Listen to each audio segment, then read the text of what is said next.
Welcome back to Press A to Talk, episode 6. In this episode, Mike Necco and I will be discussing some of our favorite games from 2020, some underrated games, some games that we thought were a little disappointing, and then we discuss some games that we're really looking forward to later this year. So I hope you enjoy. What was memorable for me? Yeah, what was memorable for you, Jake? Okay. So I'd say in 2020, the first game that comes to mind is probably... Damn, I have a couple, but the big one for me is definitely Final Fantasy VII Remake. Because that game sort of came out right as the pandemic hit. I'd say like 2 weeks after. It was my most anticipated game. I actually remember being in school and counting the weeks of school that I had left until the game came out. And then the pandemic hit, and there was no more school. And so I was like, all I have to do now is wait. Yeah. And... man, I definitely ran through the game super fast. I think I told you I 100%ed like normal mode, ran through it in 3 days, literally 13 hours a day, we're talking. And then I ran through the hard mode in like 5 or 6 days, and I had 100%ed it within a week or two. And yeah, that's definitely my fondest gaming memory of this year. Yeah. What was your most disappointing? Was disappointing? Oof. For me, there weren't a ton of disappointments, but Resident Evil 3 was like top 3 most anticipated this year. It was like Final Fantasy VII, Resident Evil 3, and some other game. But those were the main two that I was really looking forward to. And it was such a short game. And I liked it, like I loved it. People were kind of giving it negative reviews. I don't know if that was based off of the length. I think it was based on length, because it was, in terms of gameplay, I'd say on par with 2.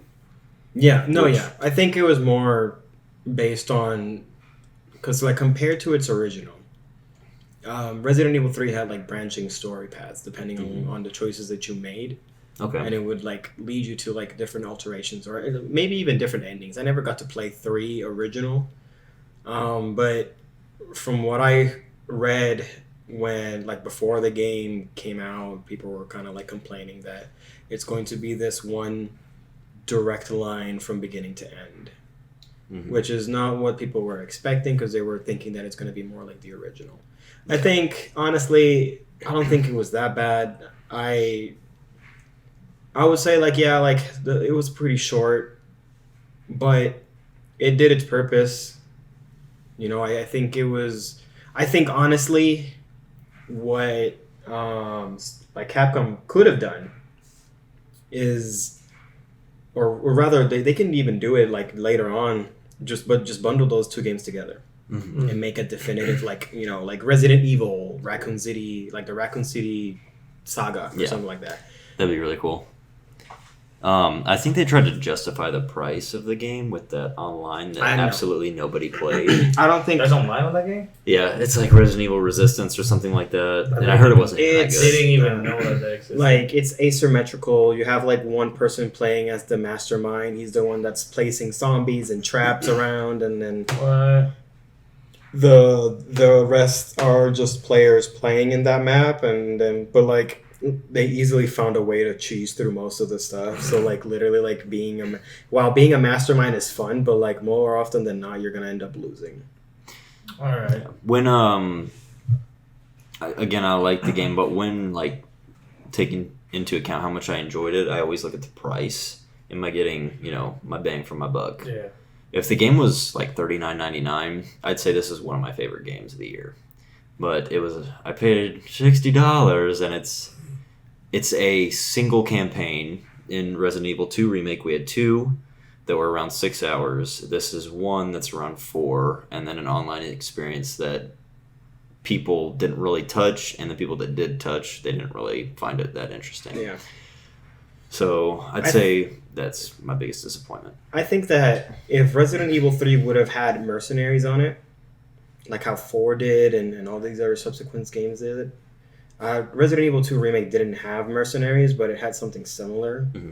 It had like the 4th survivor and then the tofu run, and then you can go through the game and do like these like little fun mini games type of deals.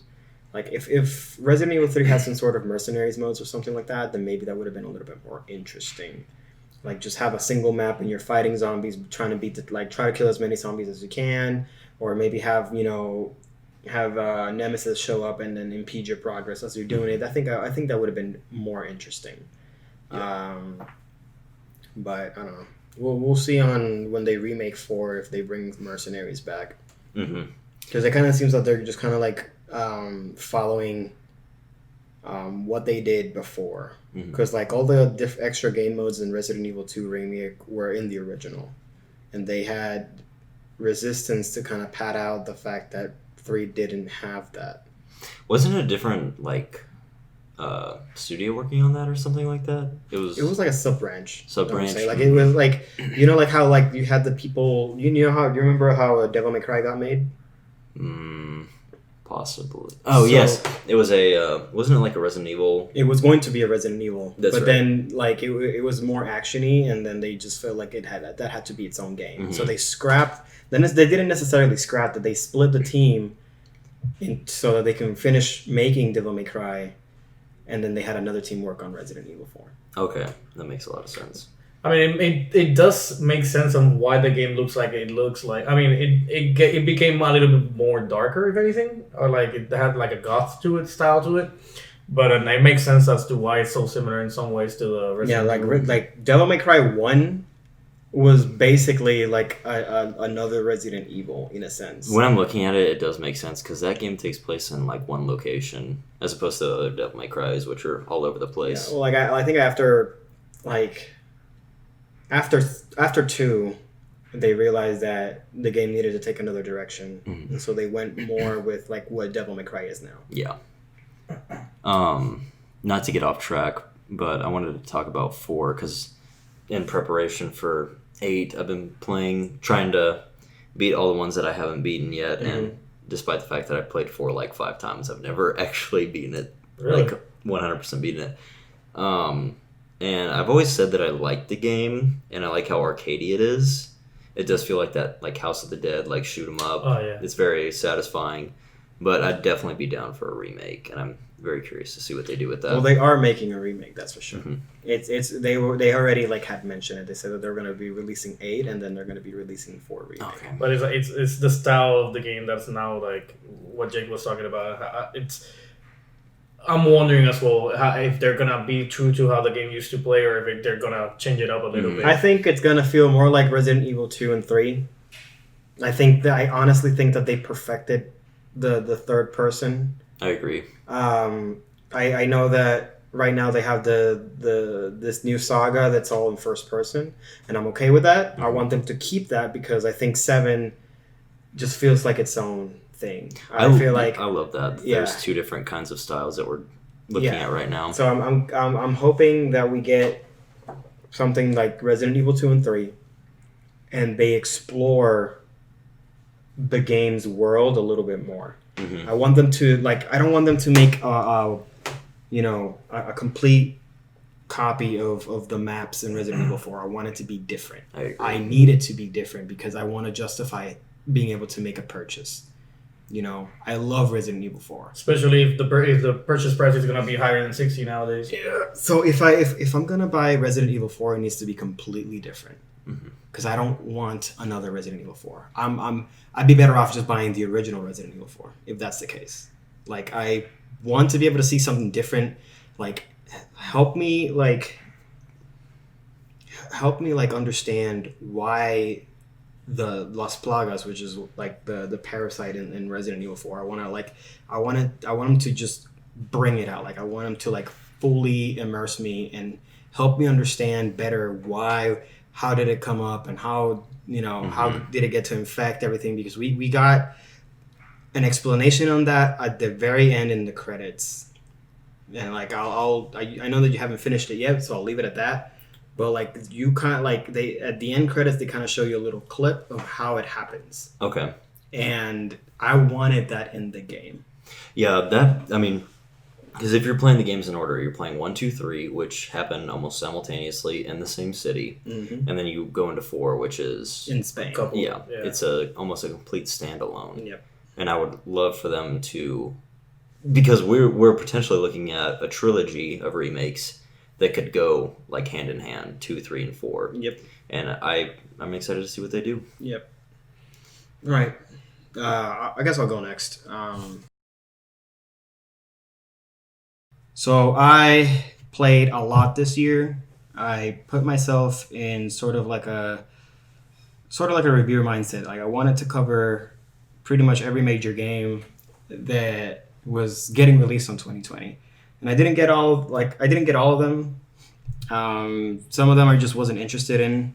Primarily, like Doom Eternal was one of the games that was kind of like about. I don't know if I wanted to get it yet or not, so I ended up like skipping it. But after that, like came like Persona 5, and I wasn't able to finish Persona 5 because after that, Final Fantasy 7 came out, and then after Final Fantasy 7 came The Last of Us, and then The Last of Us, and then was Ghost of Tsushima, and all the way through, I played Monster Hunter at some point, just because like me and my friends were, it was just a game that we jumped to at the time. There was a lot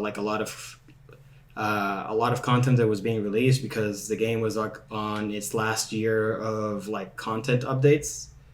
So I don't know. It wasn't like we were kind of like looking forward to like that last. It was just something that just happened. Yeah, a lot of us for some reason decided, like new people of our friends group decided to buy it. So we started like, all right, let's just jump back in, actually finish Iceborne, and it kept going from there. Yeah, and that's how it was mostly for me. I think like one of the games that I really ended up like carrying me through. I'm not gonna say it was Monster Hunter because Monster Hunter was just kind of like something that I played to pass the time with my friends. But I think like one of the games that really carried me through was The Last of Us 2. I think it was at a point where like I don't know, like to me, it just felt like it just came at the right time.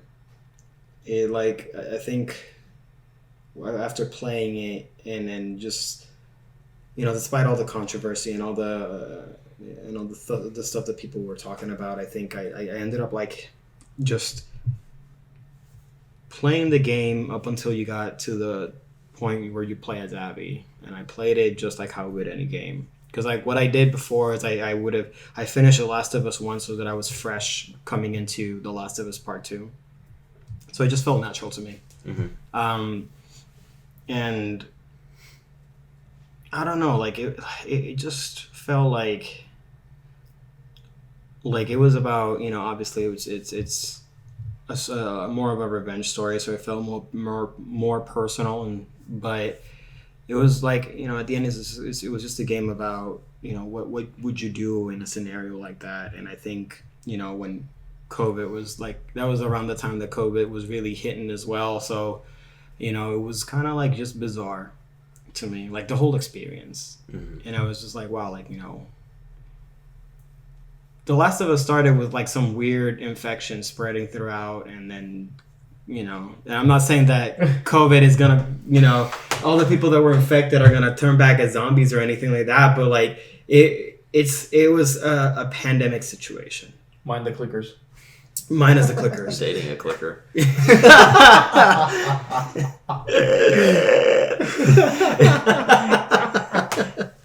Oh God, that's hilarious. But yeah, like it was. I don't know. It was just a very interesting experience playing that game amidst the situation. It was funny because like Naughty Dog even went out of their way to change the day that they had set where like the infection like started to spread, which was Outbreak Day, and they even changed the whole thing because of COVID. Like it's called the Last of Us Day, basically, Mm-hmm. or something like that.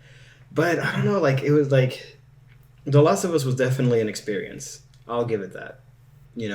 People, whether you like it or hate it, it was an experience altogether. Mm-hmm.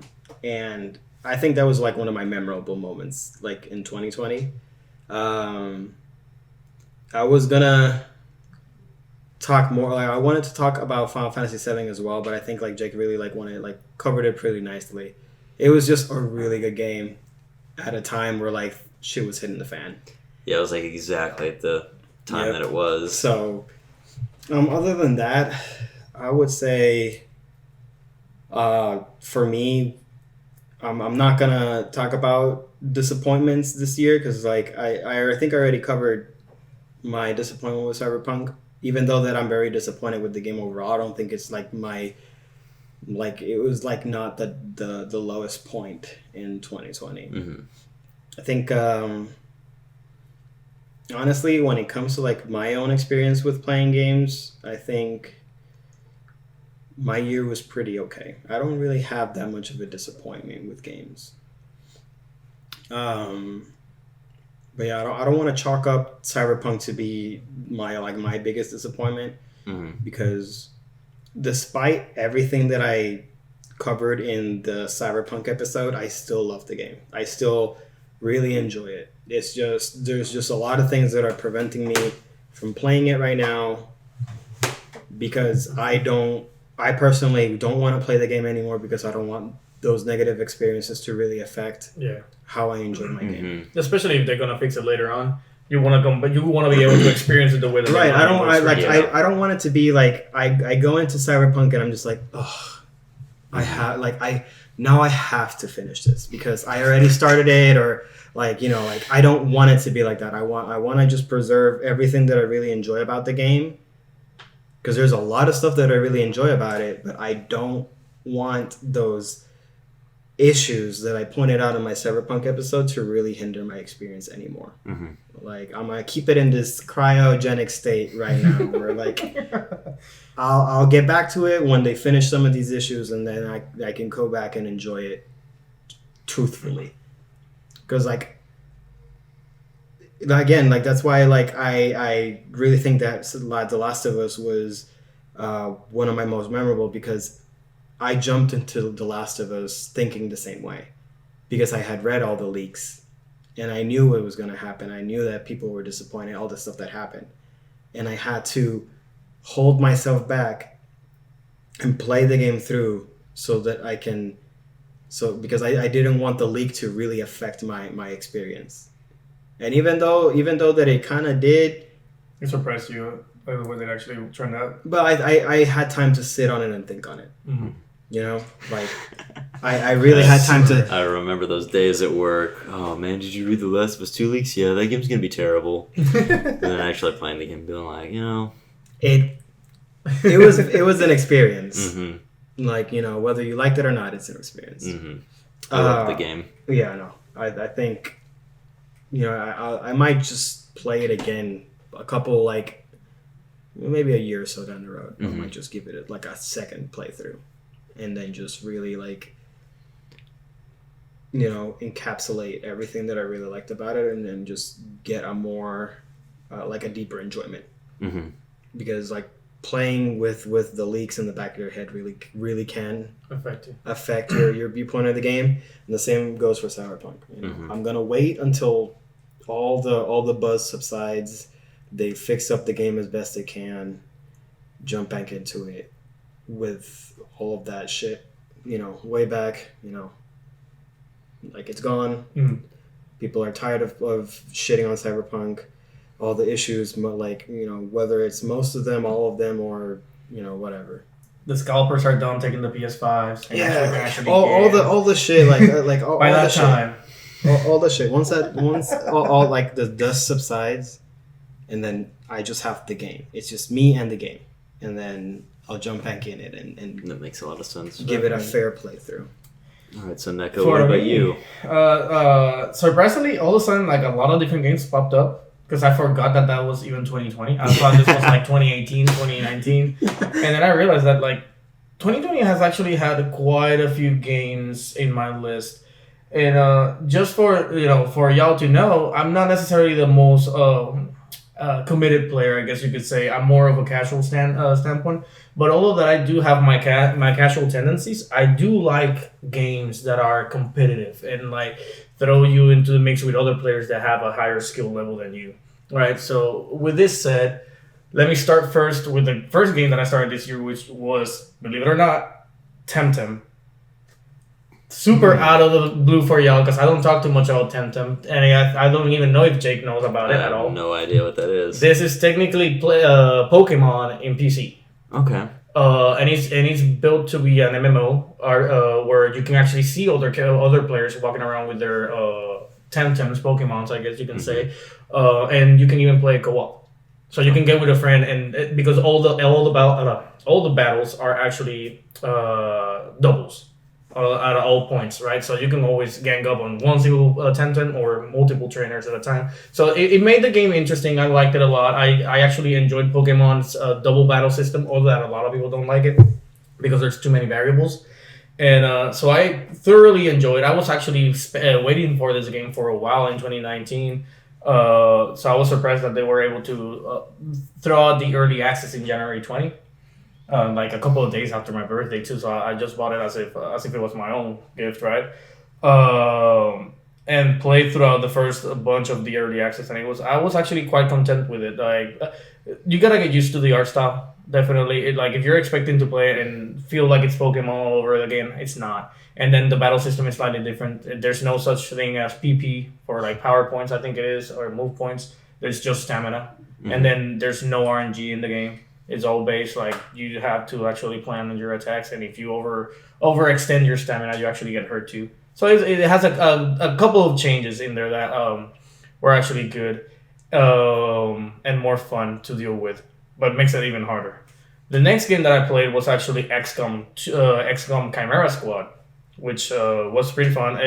It takes away the permadeath, and I think I even talked about this in a previous podcast where they took away the permadeath. So it is, a lot of people didn't like that. But let's be honest, half of the people that didn't like it still did the safe scumming and went back and just tried to revive their favorite characters, right? So in this one, they had a different mechanics. They even had like breach mode, which you have to place your soldiers in a particular way before you enter the mission, and it definitely brought a lot of different twists to the gameplay. So I thoroughly enjoyed, although that I did not manage to finish it. I was on the last faction and never went back at it again. I'm trying right now. I think it was because we started jumping into Monster Hunter by that time. So everybody was calling in saying, hey, we're bugging in, new guy coming in, we need to like show him the ropes and make sure that he dies 20 times to the Bambaro. I'm like, all right, sweet. After that one, it was clearly Apex I went back to. So, and again, like I was saying earlier, I'm all about competitiveness because I do like games where, although that there's no progression, there's no story to it, you can feel yourself getting better. For me, Apex was that.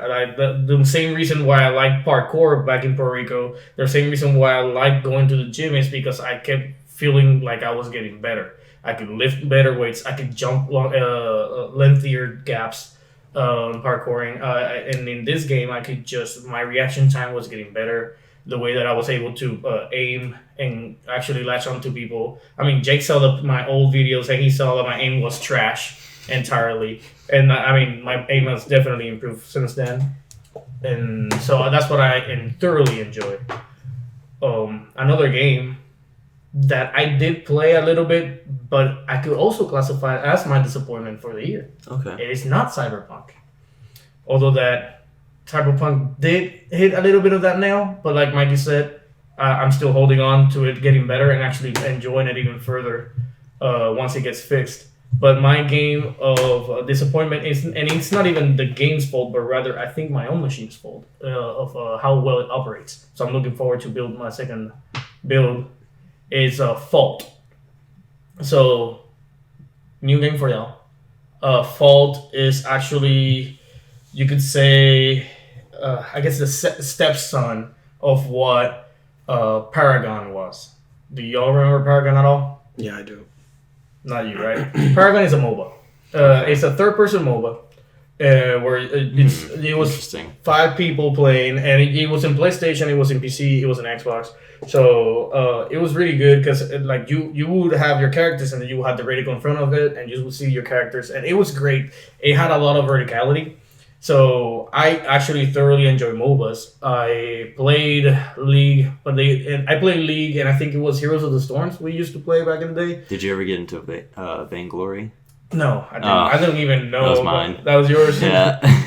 My biggest issue with these games that I just mentioned is just that they're click to move, right? So that's my biggest thing. So whenever Paragon came out, I thoroughly enjoyed that you could just move around and aim where you wanted without having to keep on clicking with the mouse.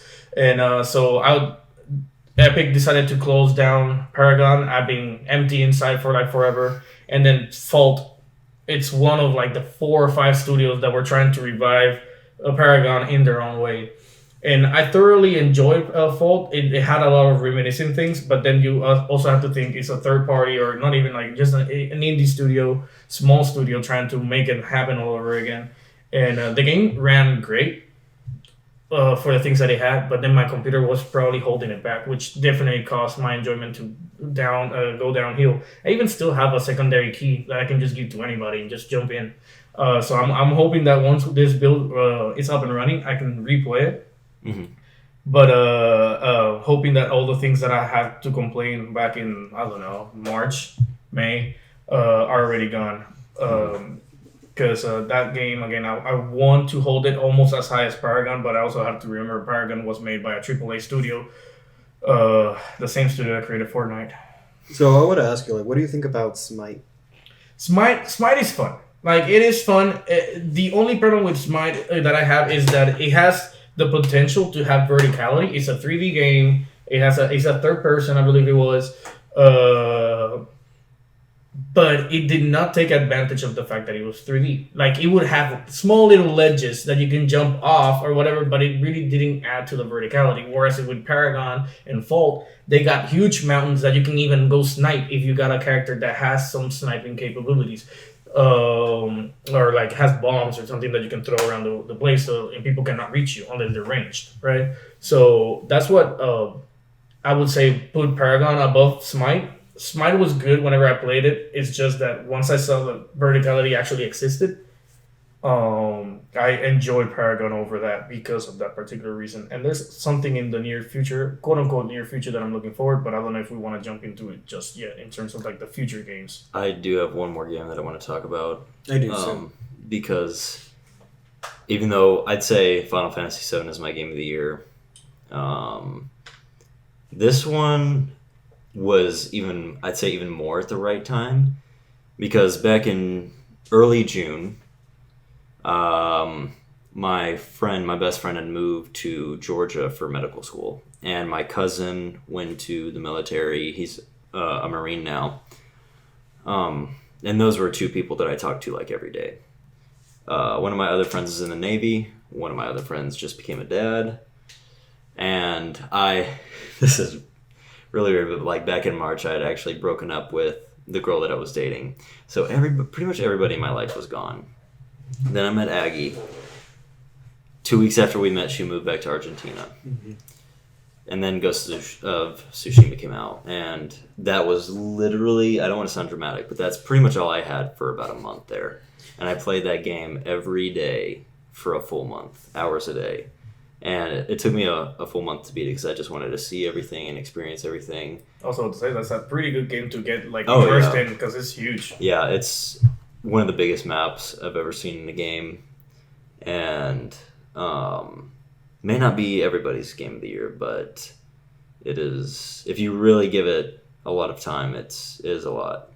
It's a really good game. So I'd say that and Final Fantasy are my two that I go back to. Yeah, for me, it was like I didn't want to count it in because it was technically not a 2020 game, but after really thinking about it, I have to give it a spot just because it resonated with me so much, and it was God of War. Mm-hmm.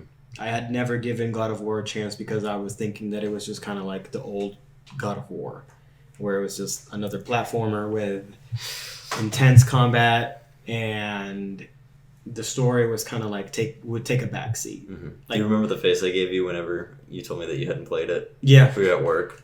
Man, shocked. Yeah, and rightfully so, because I played this in like maybe a month or two after The Last of Us came out. Mm-hmm. So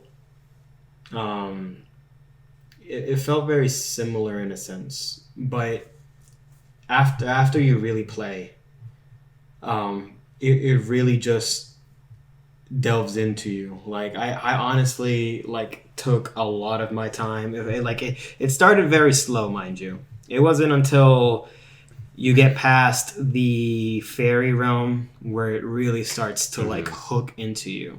And hook into me it did. Because I started to care a lot about, the characters. And I was getting really interested in the Norse mythology. And I think, because you have a lot of games that take religion and just these concepts that you might not be very aware or privy to, right? Like, and they incorporate it into their games, and some are very hit or miss. But I after playing a couple of those games, I was never really I never really wanted to like know more until God of War. God of War really like hooked into me, and I was like, man, this is fucking amazing. Like, I wanted to know more about the stories that Mimir was telling me as I was like going from place to place in the boat.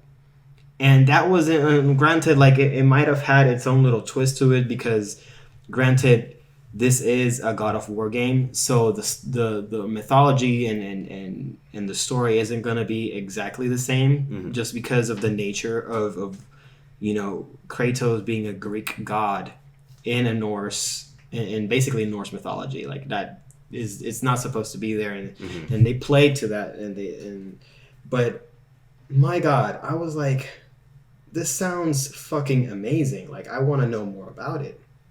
And I was so immersed into the whole mythology aspect of God of War that I ended up like getting myself like an introductory book on Norse mythology, because I really wanted to know more. I mean, I had always liked Thor, the Marvel character. Yeah. I had liked Thor, but after God of War, I started to get more interested in Thor, the Norse god, which is completely different than Marvel Thor. I was just so amazed at how well Santa Monica Studio really took the Norse mythology and incorporated into like a very easily and digestible format, where it doesn't take a backseat to the game, and it doesn't overpower the game's story. It felt just right. Granted, and the combat was amazing, but the combat is coming, like the combat from God of War is already coming from a studio that knows how to do combat well. Yeah, I think so. I'm not going to talk too much into it.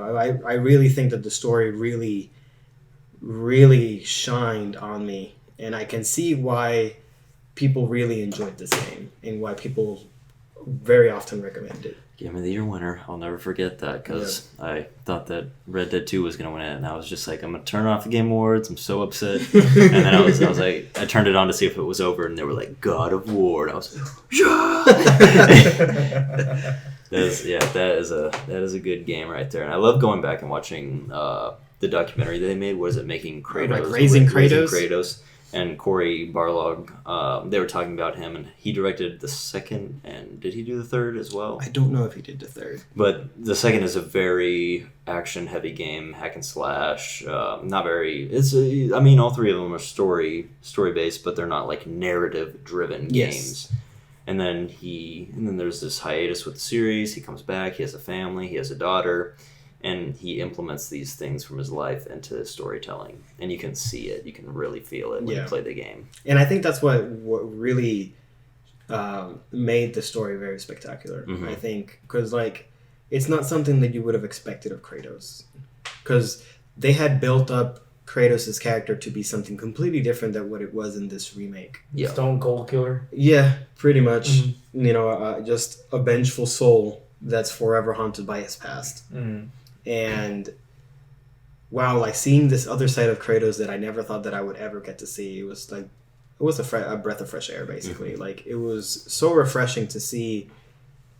Okay, like what happens years after, this character has gone through in his first trilogy, and not a lot of games do that. I agree. Yeah, and we're gonna see what's gonna happen in the years to come. Yep. So that's honestly like a good segue, because honestly, one of my most anticipated games for 2021 is God of War.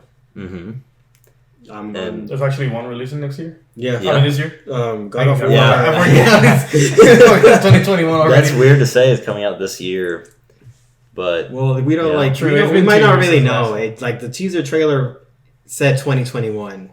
But with COVID, it may have delayed. So at this point, I don't know. But I just want to see something. I just want to see what happens, because the secret ending of the game really hyped me up. And it was something like, actually, like you didn't even know that there was a secret ending, right? I had no idea. Oh man, and if they can maintain the quality of the first game and mix that with the epic storytelling that I'm expecting from like Ragnarok, like in this Norse mythology, not a Marvel world, I'm talking this God of War world, it could legit be like the most epic game. I mean, it's already shaping up to be, honestly, because the whole idea of Ragnarok is basically the end of the world. And that has already happened. Right, that's one of the things that I really liked is just the fact that in God of War they hint about like this stuff already happened, but it's also yet to happen, right? And Ragnarok starts with the death of Baldur, which spoiler alert, we get to see at the end of the game. Just saying. So I'm already expecting the fight with Thor to be really amazing, because the fights in God of War and like were with Baldur specifically, we're already I'll never forget seeing him the first time. I remember the walking first out time and you're like, oh, this guy, this homeless guy that stumbled across my house. And you punch him in the face and you're like, get out of here, man. You don't know Kratos. Yeah, right. Like it completely blew any expectations, because you're already like, bro, Kratos gonna snap you like a twig, right? And then suddenly you say, holy shit, he's invulnerable, like he's immortal. Yeah. You're like, oh shit, like the stuff that Kratos does to is a little bit tamer than what he would do in the original 3, but it was pretty gruesome. Like he beats the fuck out of him and then like literally throws a giant ass boulder, and we were like, yes, like this is classic God of War, like you hyper defeat this guy, and then just for the sake, just fucking throw a giant boulder on his ass and call it that. And then suddenly he just picks that boulder up and just, round 2, like, I was like, oh my God, I'm so excited to see what happens, because, I have a feeling that Thor's fight is going to be almost like a mirror match between, just a mirror match between yourself, because like Kratos' axe can already throw and get recalled, and Thor's Mjolnir can do the exact same thing.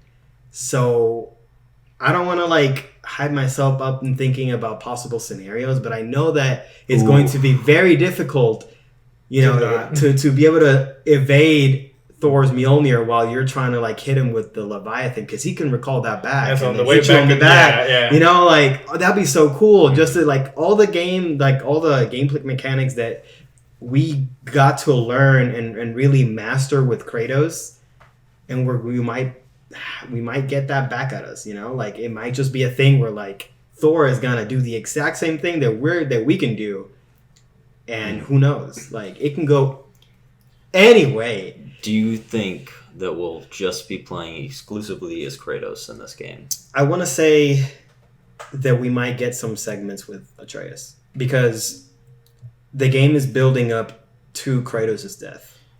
whether you like it or not. How many games do you think they're gonna make on this particular saga or like this particular storyline of the Norse? I want to Do you say think 3. I want to say it's going to be 3. From what I've heard, it's 5, and they're trying to really pump these things out. That's what I've heard. I can see that happening. I feel like it's too long though. Well, maybe not. Like we can just have like the first 3 games. I was already thinking to myself that Ragnarok would probably would end with the death of Kratos, Yes. and then from I that agree point with on, that. we are going to play as Atreus. Mm-hmm. Because He's too young though for the time. that's the thing. It doesn't like the between the second and the third game, it could like a lot of time could have happened. You know, just because the game is called Ragnarok doesn't mean that Ragnarok is going to happen specifically. And it's not really confirmed. We just know that Ragnarok is coming, not when it is. Correct. Well, technically, the death of Balder is what triggers Ragnarok Mhm. in the original tale. That's true. So The after credit scene or the secret ending does take place 5 years later, but Atreus still seems to be the exact same age. Is that could have just been an oversight. Mm-hmm. Okay. I want to say that was an oversight. Okay. Just kind of like, because like I mean, like the game kind of like plays it off as like I think Atreus having a dream. He is having a dream. Right. Yeah. So I mean, if you want to like put it that way, Atreus wouldn't be able to like see himself be older because Mhm, he's not exactly. really thinking that way. So he probably see himself as just it's 5 years later, but he still looks the same. You know. Yeah. Like oh god, people are gonna be mad if Kratos isn't the focus of the next few games, but I'm dying to and see it's the where they go. star. with Here's the Atreus. thing, though. I don't like. Yes, I agree because people were upset about not having any control. Like you didn't get to play as Joel in The Last of Us 2. Mhm. But here's the thing. I don't think that they're going to do the same thing as Naughty Dog. I think it's going to be a more gradual change. Mm. We are going I to agree. play. We are at some point in this game. We might have some chances to really play as Atreus, and like really get to learn to play as him. And get you used to the idea of okay, I'm 'Cause, switching like, characters. Because honestly, I think that by the end of the second one, we'll see the death of Kratos. Because the death of Kratos sparks the birth of the world serpent. That was like literally at the end of the game, and that has to happen before Ragnarok is concluded. You see? I completely forgot about this. Like, because like the world serpent has a fight with Thor hmm at some point, Isn't like the world serpent the child of Atreus or something like that? in a sense. Okay. Because like the world serpent is born as the death of Kratos happens, hmm and so it kind of seems like yes, like he like Atreus is the son of, or rather the father of the world of this serpent, new entity because that he came from technically birthed it through the death of Kratos. yeah. But yeah, no, the like one of the tales that Mimir talks about is the confrontation between Thor and the world serpent. This battle is so epic that the world serpent gets sent back into the past. That's why we get to see the world serpent in the game, but the world serpent hasn't been born yet. Mhm. So, I feel like at some point in this game we're gonna see Kratos die. However, I mean, it could go either way because Kratos has died many times before in the other games, so he could die and then come back because Dying he's done in that before. Greek mythology is, I feel like, different. True, but at this point, it's all in the hands of Corey and how he wants to play it true. out. Because like he could just pull the tried and true, Kratos dies and he escapes from hell Mhm. and comes back. Yeah. Just like how he escaped Hades, like at least 3 times or something like that. Mhm.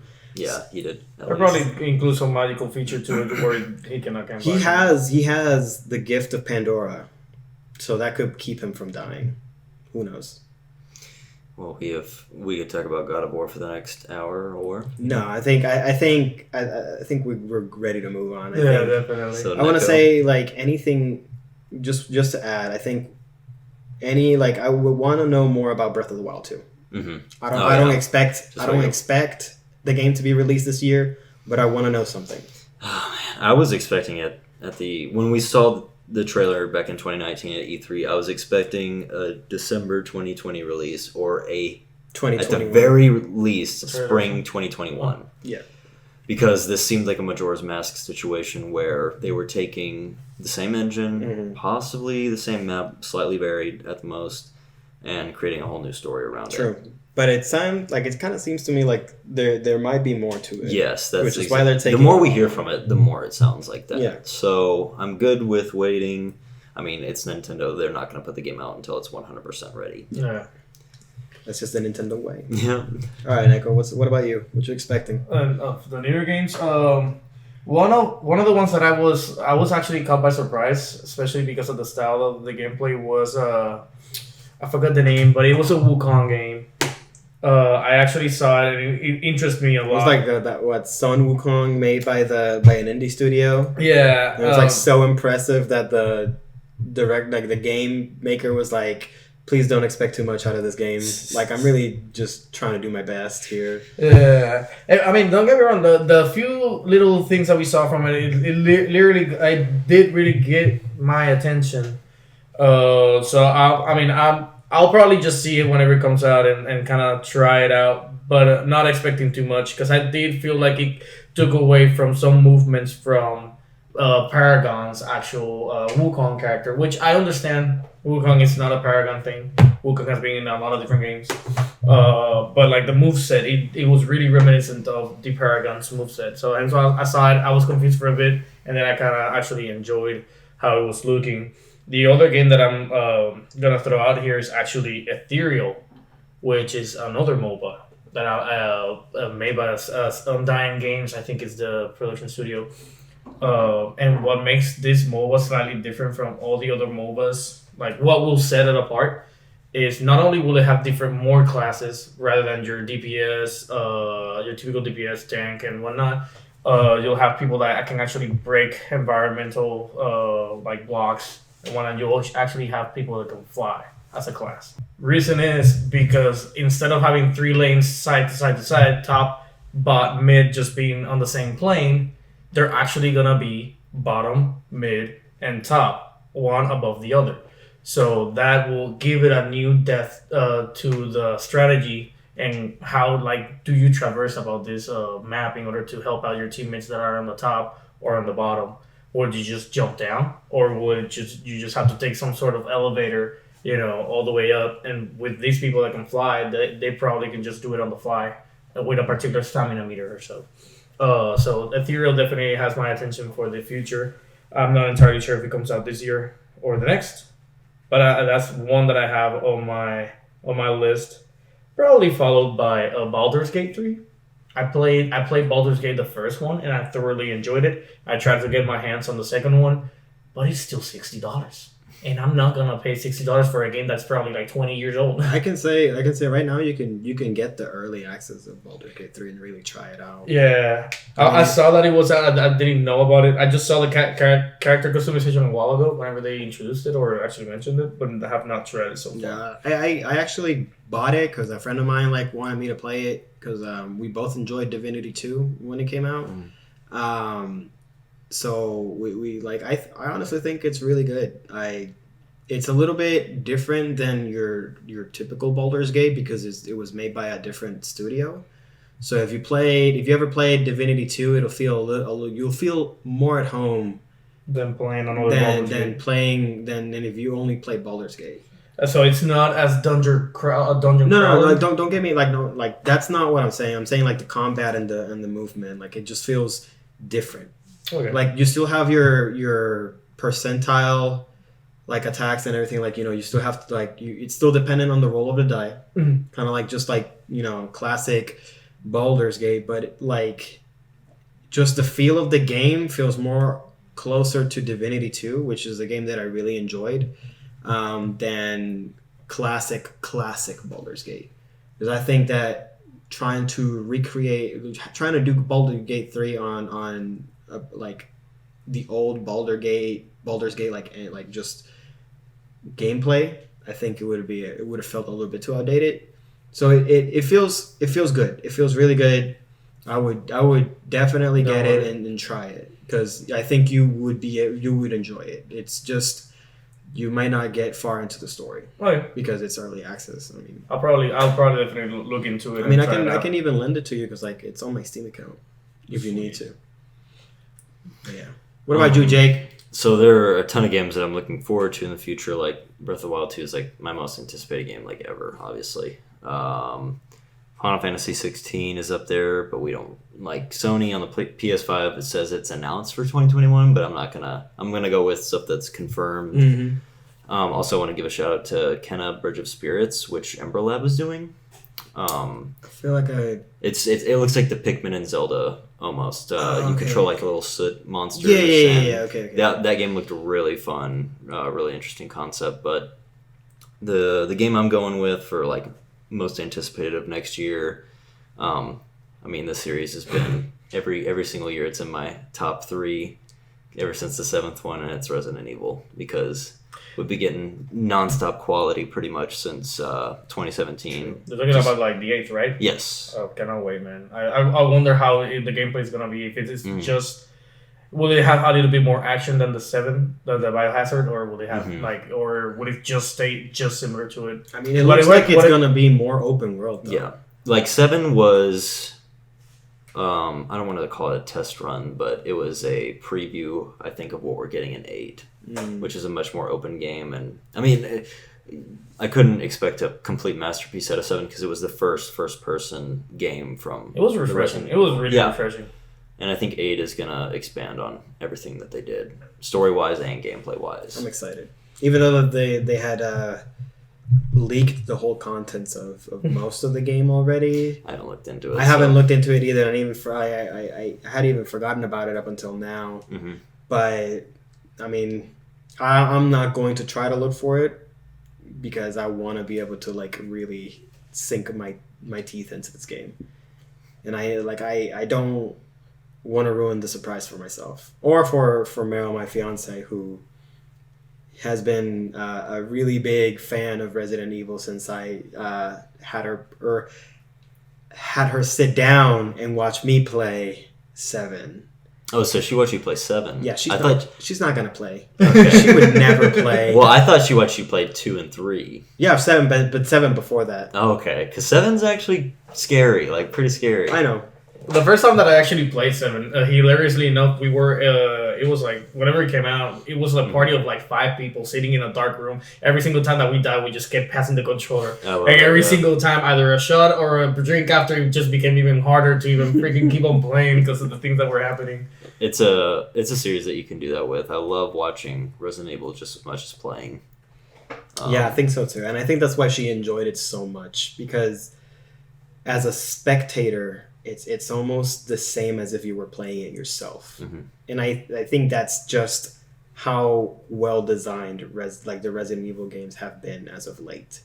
Because I don't like the early Resident Evils, like the OG Resident Evils, you probably wouldn't be able to do that because it's just not the same.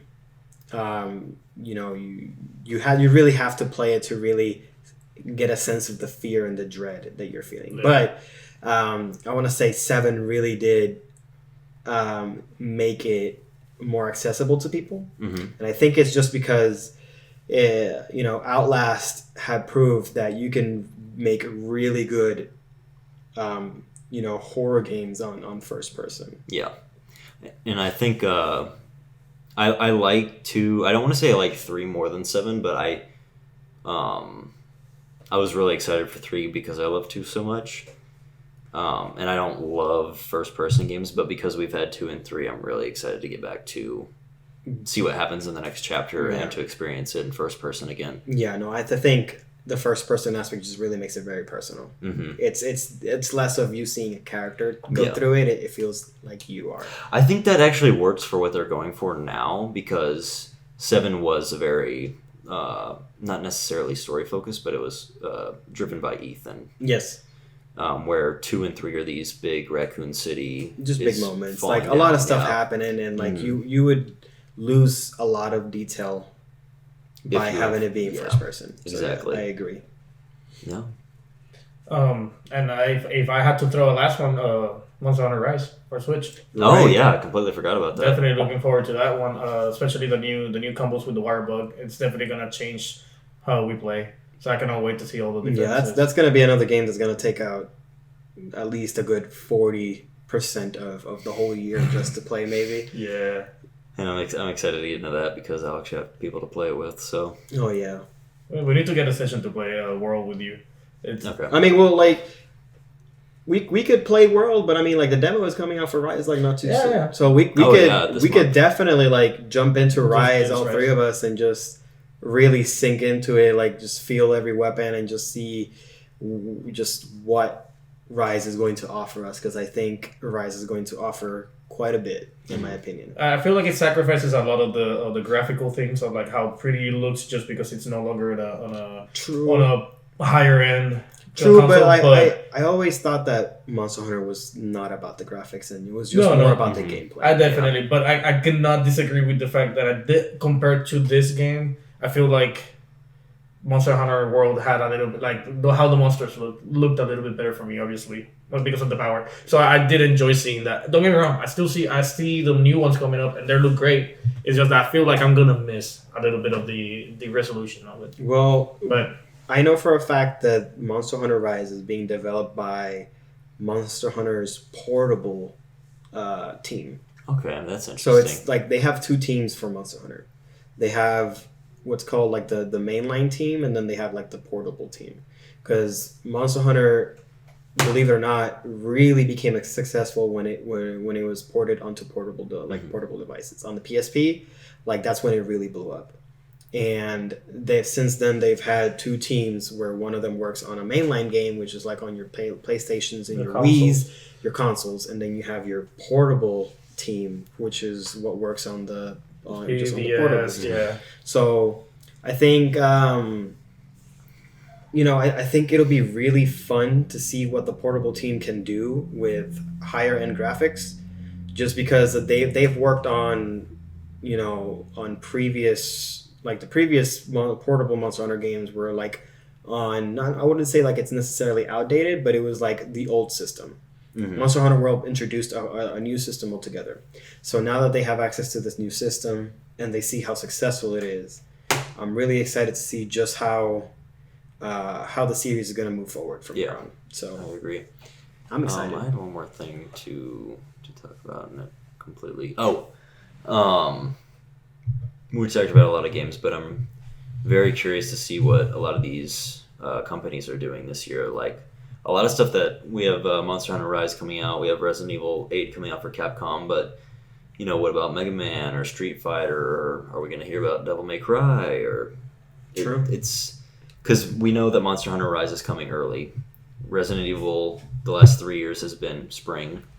So are we getting anything during the summer, during the fall? What's Konami up to? Are we going to see any? Maybe, I don't know. They haven't done anything, Nothing at all. But I mean, like, granted, Konami has taken like a hiatus since the whole Kojima situation. Mm-hmm. So I feel like it only makes sense that they're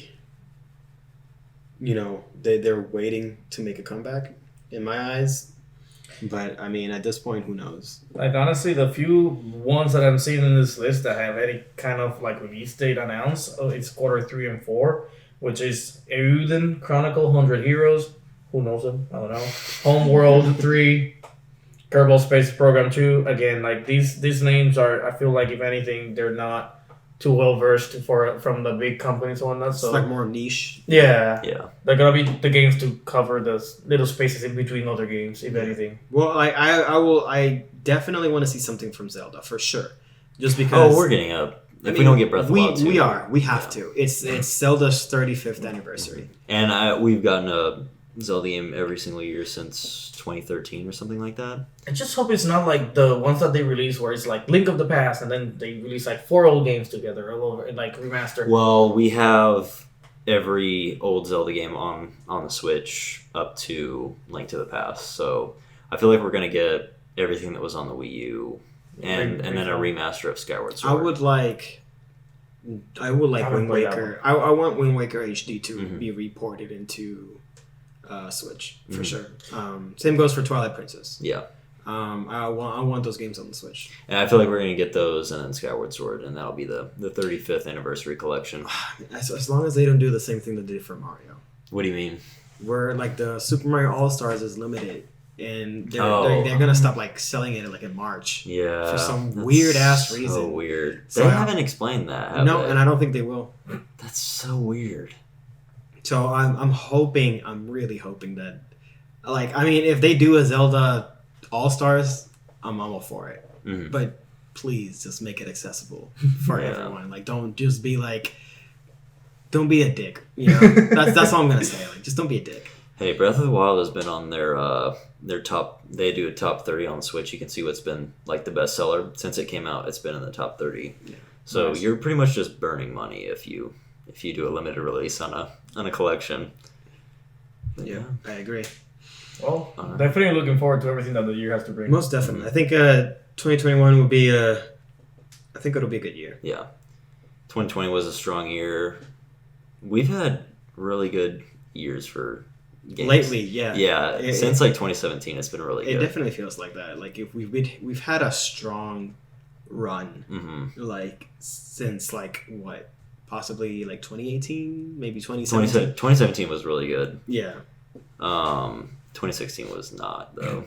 Well, we don't talk about that. Yeah. Movies, on the other hand, geez, we had 7 movies released this year, or something like that. We'll so. see about that. I mean, I'm not gonna hold my breath. I'm hoping to see a lot of good stuff this year. I need but Marvel to release something, man. I need Marvel to Marvel release was gonna release Black Widow this year, but then they pushed it back. So They had 2 something. movies this year, I think.